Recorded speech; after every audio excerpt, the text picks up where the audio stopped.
Welcome to another episode of Tech Talks.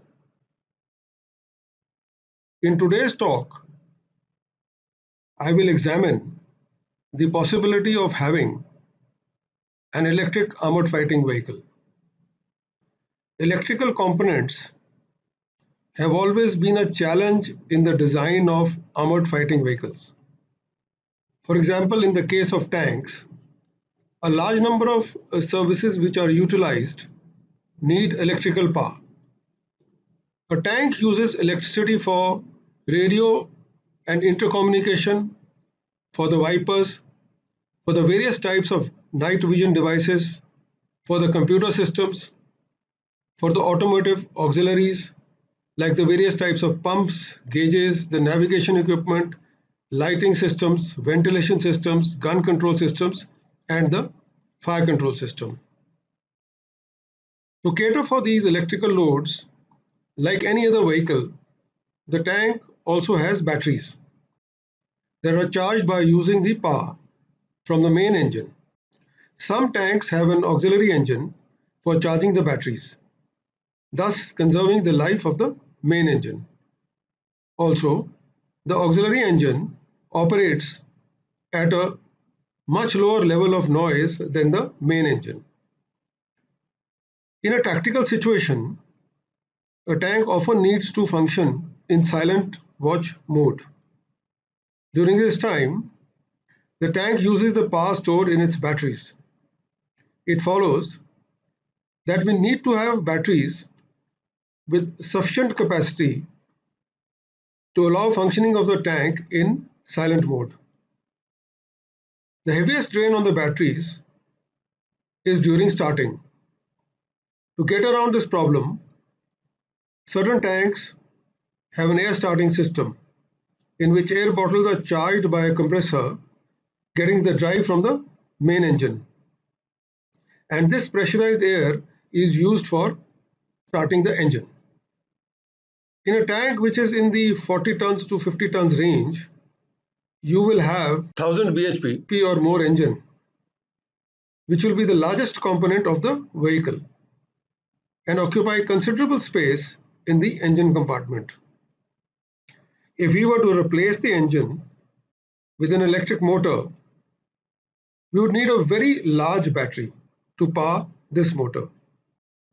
This will be a major problem because the envelope of the tank has to be kept very tight. An increase in the volume of a tank makes it heavier as additional armor protection becomes necessary. The weight penalty would become unacceptably high.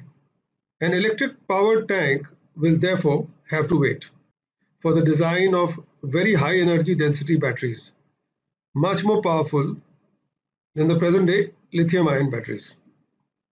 However, as lithium-ion batteries have higher energy density than lead-acid batteries, we could replace the existing lead-acid batteries of tanks with lithium-ion batteries.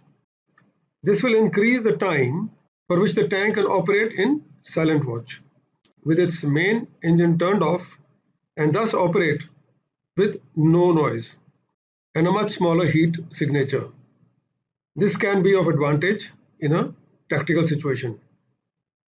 To that extent, there is a case for increasing the battery capacity of tanks by replacing the present-day lead-acid batteries with lithium-ion batteries.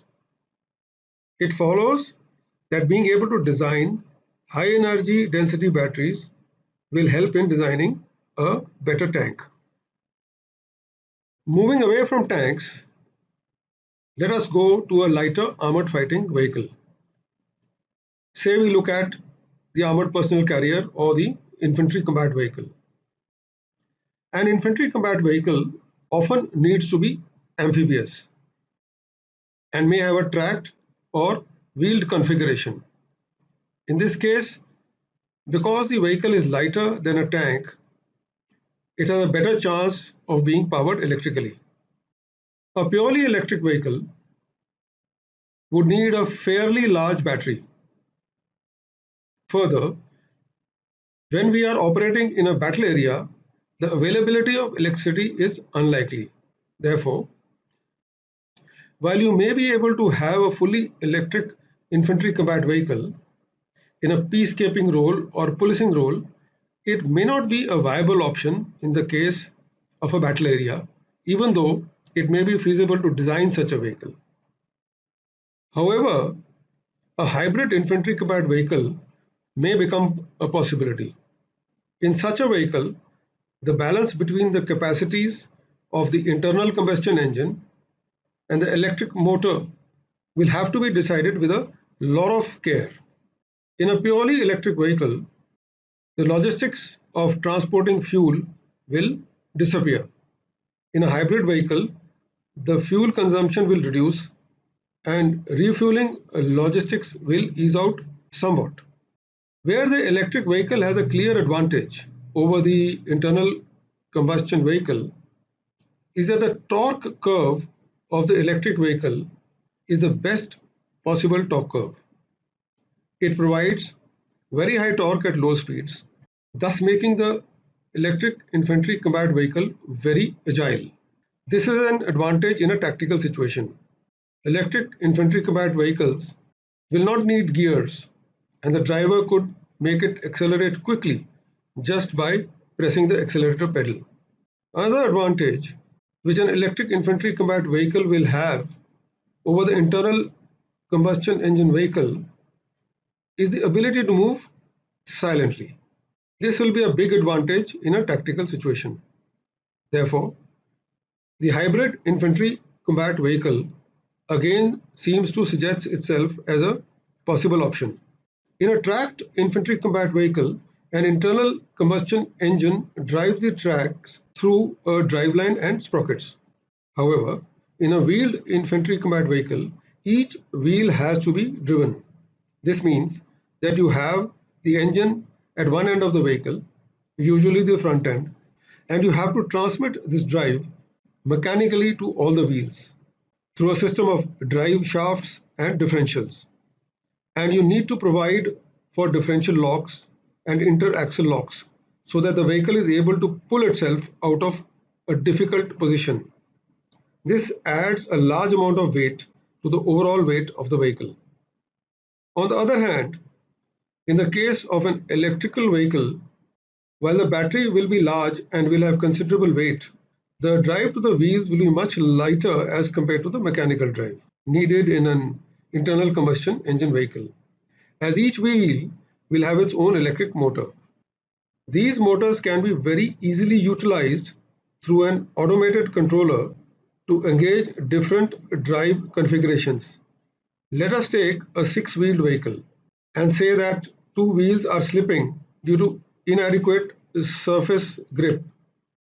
You just cut the drive to the motors driving these wheels and extricate the stuck vehicle by giving drive to the remaining four wheels, which are not slipping. This will be a very powerful advantage of having an electric vehicle. The next thing which we consider is that infantry combat vehicles need to be amphibious. Over here, we need to ensure that the electrical motors are totally sealed and kept free from any possible water ingress. Also, an amphibious vehicle has to propel itself in water. This may be done by the wheels or propellers or water jets. Traditionally, such drives have been difficult to achieve as these were mechanical drives. On the other hand, it will be easy to give an electric drive to a propeller through an appropriately placed drive motor. The designer of an electric vehicle will have much more flexibility as compared to the designer of an internal combustion engine vehicle. An electrical infantry combat vehicle will be equally agile on land and on water. In an armored fighting vehicle, whether a tank or an infantry combat vehicle, there is a need for having a minimum speed which is needed to operate in a tactical environment. Also, there will be a need to have adequate top speed on both roads and cross country. Here also, the electric powered vehicle will be better, as the electric motor gives excellent torque at slower speeds without any need of changing gears. For vehicles which are even lighter than the infantry combat vehicles, like armored reconnaissance vehicles, the hybrid vehicle may become a viable option. Storing liquid fuels in armored fighting vehicles has always been a challenge, as this gives rise to fire hazard problems. Any reduction in fuel storage requirements will reduce this hazard. Thus, there is an advantage of having electric or hybrid vehicles. Maintenance requirements of electric vehicles are typically less than internal combustion engine vehicles. Internal combustion engines are vulnerable to quick wear and tear in deserts, as dust may be ingested. To prevent this, air cleaning systems have to be designed and maintained with perfection. Electric vehicles will have no such problem. Broadly speaking, as far as design is concerned, in a tank, you would have a more powerful electrical system with lithium-ion batteries, which would give a tank a greater ability to operate silently.